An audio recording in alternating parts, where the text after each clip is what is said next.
श्री गणेशाय नमः। श्री जानकी वल्लभो विजयते। श्री रामचरितमानस बालकांड। तासु श्राप हरिदीन प्रवाना, कौतुक निधि कृपा कृपाल भगवाना। तहाँ जलंधर रावण भयउ, रन हति राम परम पद दयऊ। लीलाओं के भंडार कृपालु हरि ने उस स्त्री के शाप को प्रमाण्य दिया। वही जलंधर उस कल्प में रावण हुआ, जिसे श्री रामचंद्र जी ने युद्ध में मारकर परम पद लिया। एक जन्म कर कारण एहा, जेहि लगी राम धरी नर देहा। प्रति अवतार कथा प्रभु केरी, सुनु मुनि बरनि कबिन घनेरी। यह जन्म का कारण यह था, जिससे श्री रामचंद्र जी ने मनुष्य देह धारण किया। हे भारद्वाज मुनि, सुनो, प्रभु के प्रत्येक अवतार की कथा का कवियों ने नाना प्रकार से वर्णन किया है। नारद श्राप दीन एक बारा, कलप एक तेहि लगी अवतारा। गिरिजा चकित भई सुनि बानी, नारद विष्णु भगत पुनि ज्ञानी। एक बार नारद जी ने शाप दिया, अतः एक कल्प में उसके लिए अवतार हुआ। यह बात सुनकर पार्वती जी बड़ी चकित हुई। नारद जी तो विष्णु भक्त और ज्ञानी हैं।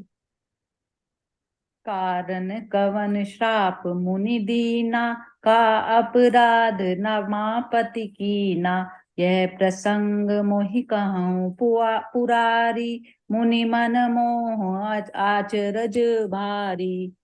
मुनि ने भगवान को शाप किस कारण से दिया? लक्ष्मीपति भगवान ने उनका क्या अपराध किया था? हे पुरारी, यह कथा मुझसे कहिए। मुनि, नारद के मन में मोह होना बड़े आश्चर्य की बात है। बोले बिहसी महेश तब, ज्ञानी मूड ना कोई। जेहि जस रघुपति करहि जब, सो तस तेहि छल होई। कहो राम गुण गाथ, भरद्वाज सादर सुनहु। भव भंजन रघुनाथ, भजु तुलसी तजि मान मद। मंगल भवन अमंगल हारी, द्रवहु सो दशरथ अजिर बिहारी। तब महादेव जी ने हंसकर कहा, ना कोई ज्ञानी है ना मूर्ख। श्री रघुनाथ जी जब जिसको जैसा करते हैं, वह उसी क्षण वैसा ही हो जाता है। हे भारद्वाज, मैं श्री रामचंद्र जी के गुणों की कथा कहता हूँ, तुम आदर से सुनो। तुलसीदास जी कहते हैं, मान और मद को छोड़कर आवागमन का नाश करने वाले रघुनाथ जी को भजो। हिमगिरि गुहा एक अति पावनी, बह समीप सुर सरि सुहावनी। आश्रम परम पुनीत सुहावा, देखी देव ऋषि मन अति भावा। हिमालय पर्वत में एक बड़ी पवित्र गुफा थी। उसके समीप ही सुंदर गंगा जी बहती थी। वह परम पवित्र सुंदर आश्रम देखने पर नारद जी के मन को बहुत ही सुहावना लगा। निरखी सैल सरी विपिन विभागा, भयउ रमापति पद अनुरागा। सुमिरत हरइ श्राप गति बाधी, सहज विमल मन लागी समाधि। पर्वत, नदी और वन के विभागों को देखकर नारद जी का लक्ष्मीकांत भगवान के चरणों में प्रेम हो गया। भगवान का स्मरण करते ही उनके शाप की, जो शाप उन्हें दक्ष प्रजापति ने दिया था और जिसके कारण वे एक स्थान पर नहीं ठहर सकते थे, गति रुक गई और मन के स्वाभाविक ही निर्मल होने से उनकी समाधि लग गई। मुनि गति देखी सुरेश डेराना, कामहि बोली कीन सनमाना। सहित सहाय जाहु मम हेतु, चलेऊ हरषि जल चर केतु। नारद मुनि की स्थिति देखकर देवराज इंद्र डर गया। उसने कामदेव को बुलाकर उसका आदर सत्कार किया। मेरे लिए तुम अपने सहायकों को सहित जाओ। मीनध्वज कामदेव मन प्रसन्न होकर चला। सुनासी रमन महु असी त्रासा, चहत देव ऋषि मम पुरबासा। जे कामी लोलुप जग माही, कुटिल काक इव सबहि डेराही। इंद्र के मन में यह डर हुआ कि देव ऋषि नारद मेरी पुरी का निवास चाहते हैं। जगत में तो कामी और लोभी होते हैं, वे कुटिल कोई की तरह सबसे डरते हैं। सूख हाड़ ले भाग सठ, स्वान निरखी मृगराज। चीनी ले जनि जान जड़, तिमि रघु सुरपत ही न लाज। मंगल भवन अमंगल हारी, द्रवौ सुदशरथ अजिर बिहारी। जैसे मूर्ख कुत्ता सिंह को देखकर सूखी हड्डी लेकर भागे और वह मूर्ख यह समझे कि कहीं उस हड्डी को सिंह छीन न ले, वैसे ही इंद्र को लाज नहीं आई। तेहि आश्रम मदन जब गयऊं, निज माया बसंत निर्मयऊं। कुसुमित विविध बिटप बहुरंगा, पूजहि कोकिल गुंजहि भृंगा। जब कामदेव उस आश्रम में गया, तब उसने अपनी माया से वहां प्रसन्न ऋतु को उत्पन्न किया। तरह तरह के वृक्षों पर रंग बिरंगे फूल खिल गए, उन पर कोयले कूदने लगी और भौरे गुंजार करने लगे। चली सुहावनी त्रिविध बयारी, काम कृसानु बढ़ाव निहारी। रंबादिक सुर नारी नवीना, सकल असम सर कला प्रवीणा। कामाग्नि को भड़काने वाली 3 प्रकार की सुहावनी हवा चलने लगी। रंभा आदि नवयुवतियां, देवांगनाएं जो सब की सब काम कला में निपुण थी,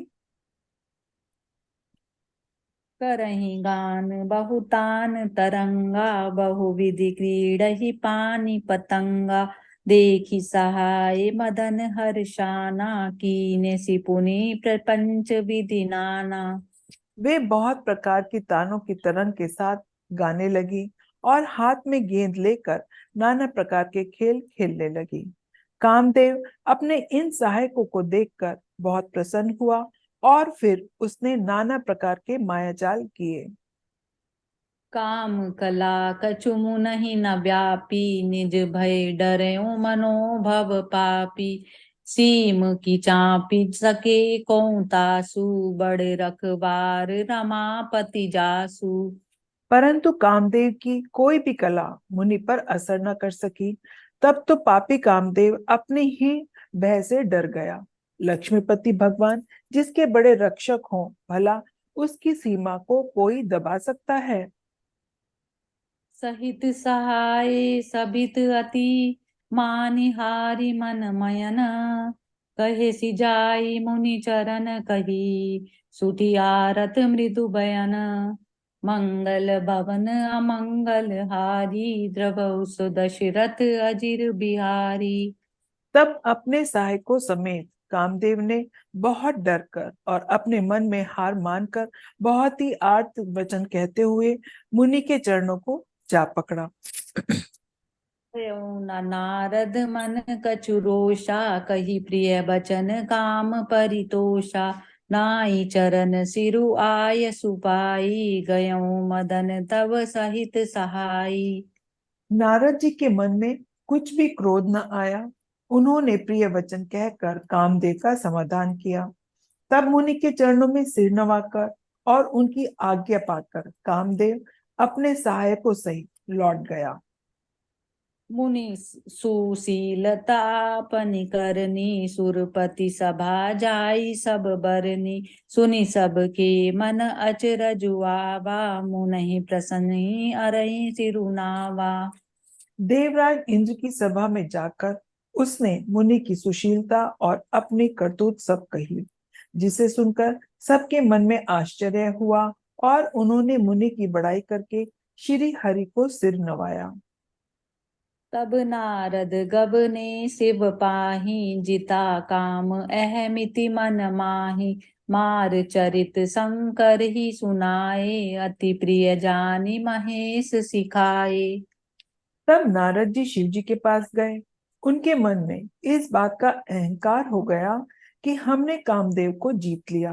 उन्होंने कामदेव के चरित्र शिव जी को सुनाए और महादेव जी ने उनको अत्यंत प्रिय जानकर शिक्षा दी। बार बार बिनबऊ मुनि मोहि जिमिय कथा सुनायहु मोहि तिमि जनि हरइ सुनावहु कबहु चलेउ प्रसंग दुरायहु तबयउ। हे मुनि, मैं तुमसे बार बार विनती करता हूँ कि जिस तरह यह कथा तुमने मुझे सुनाई है, उसी तरह भगवान श्री हरि को कभी मत सुनाना। चर्चा भी चले तब भी इसको छिपा जाना। शंभुदीन उपदेश हित नहीं नारद ही सुहान भरद्वाज कौतुक सुनहु हरि इच्छा बलवान मंगल भवन अमंगल हारी दबौ सो दशरथ अजिर बिहारी। यद्यपि शिव जी ने यह हित की शिक्षा दी, पर नारद जी को यह बात अच्छी न लगी। हे भारद्वाज, अब कौतुक सुनो। हरि की इच्छा बड़ी बलवान है। जय सिया राम। जय सिया राम।